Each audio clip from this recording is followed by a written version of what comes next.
और आइए अब खबरों में आगे बढ़ते हैं। डोनाल्ड ट्रंप को अमेरिकी राष्ट्रपति की शपथ लेने में महज 12 दिन का समय ही बाकी रह गया है, लेकिन ट्रंप ने अभी से यह तय कर दिया है कि उनके दूसरे शासनकाल के क्या अहम एजेंडे रहने वाले हैं। 1 महीने पहले तक यह मजाक लग रहा था कि ट्रंप कनाडा और ग्रीनलैंड को अमेरिका में मिलाना चाहते हैं, लेकिन अब ऐसा लग रहा है कि ट्रंप अपने इस एजेंडे को लेकर बहुत गंभीर है।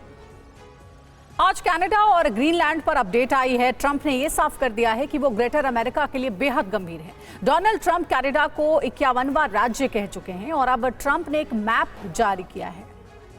तो अमेरिका के नवनिर्वाचित राष्ट्रपति डोनाल्ड ट्रंप ने अमेरिका का नया मैप पोस्ट किया है। सोशल मीडिया पर नया मैप यानी कि नक्शा पोस्ट किया गया है और कनाडा को दिखाया गया है अमेरिका का हिस्सा। ये देखिए, ये वही मैप है जिसमें कनाडा को अमेरिका का हिस्सा बताया गया है।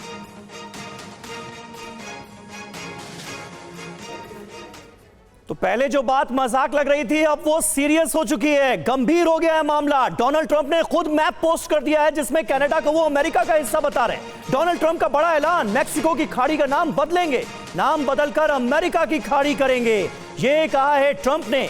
राष्ट्रपति पद की शपथ के बाद बदले जाएंगे नाम। अमेरिका मैक्सिको पर टैरिफ लगाएगा, ट्रंप का बड़ा ऐलान। मैक्सिको लाखों प्रवासियों को अमेरिका आने से रोके, ये कहा है ट्रंप ने।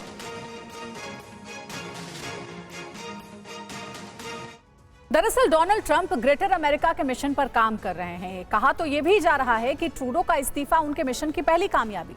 ट्रंप की मंशा ग्रीनलैंड को डेनमार्क से वापस लेने की है। इस मिशन पर वो अपने बेटे ट्रंप जूनियर को ग्रीनलैंड भेज भी चुके हैं। ट्रंप का सपना पनामा नहर पर कब्जा करना भी है और ये सब हो गया तो फिर अमेरिका क्षेत्रफल के लिहाज से दुनिया का सबसे बड़ा देश बन जाएगा।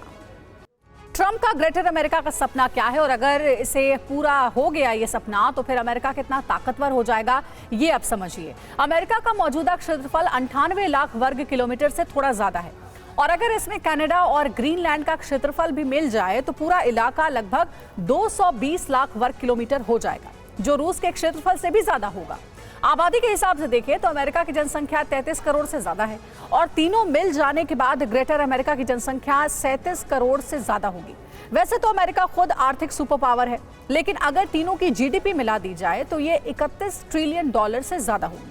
पनामा नहर पर नियंत्रण और ग्रीनलैंड के शामिल होने से समुद्री व्यापार पर अमेरिकी प्रभुत्व स्थापित हो जाएगा और आर्कटिक में नए व्यापार मार्गों पर भी अमेरिका को बढ़त हासिल हो जाएगी।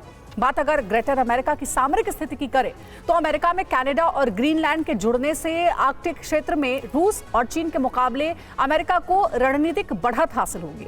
पनामा नहर पर नियंत्रण से अमेरिका वहां से गुजरने वाले सैन्य जहाजों और व्यापार मार्गों पर सीधा नियंत्रण रखेगा।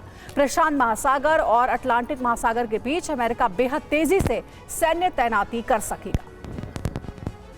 तो ये है डोनाल्ड ट्रंप का पूरा मिशन और इसे अंजाम देने के लिए डोनाल्ड ट्रंप जूनियर ग्रीनलैंड पहुंचे हैं। ग्रीनलैंड की राजधानी नूक में उतरा ट्रंप जूनियर का प्लेन। डोनाल्ड ट्रंप कई मौकों पर ग्रीनलैंड को अमेरिका का हिस्सा बनाने की बात कह चुके हैं। ट्रंप ने अपने सोशल मीडिया पर भी लिखा था, ग्रीनलैंड एक अद्भुत जगह है, ग्रीनलैंड दुनिया का सबसे बड़ा द्वीप है। और अब ग्रीनलैंड में ट्रंप जूनियर के इस दौरे को यही वजह है कि काफी अहम माना जा रहा है। अमेरिकी इतिहास में ऐसा सौदा पहले भी हो चुका है। 1867 में तत्कालीन अमेरिकी राष्ट्रपति एंड्रयू जॉनसन ने रूस से अलास्का को $7.2 मिलियन में खरीदा था। उस समय रूस को लगा था कि अलास्का उनके लिए आर्थिक रूप से बोझ है, लेकिन यह सौदा बाद में अमेरिका के लिए एक वरदान साबित हुआ। अब आपको दिखाते हैं कि आखिर ग्रीनलैंड पर अमेरिका की नजर क्यों है। ग्रीनलैंड पर अमेरिका की क्यों नजर है, ये जानिए। पहला पॉइंट ये कि रूस यूरोप पर नजर रखना आसान हो जाएगा अमेरिका के लिए। दूसरा पॉइंट है, दुर्लभ खनिज तेल गैस के विशाल भंडार मिलेंगे, साथ ही बर्फ पिघलने से नए समुद्री रास्ते भी खुलेंगे। भौगोलिक सामरिक स्थिति जो है अमेरिका की और मजबूत हो जाएगी। ग्रीनलैंड को बेचने से डेनमार्क को भी राहत मिलेगी।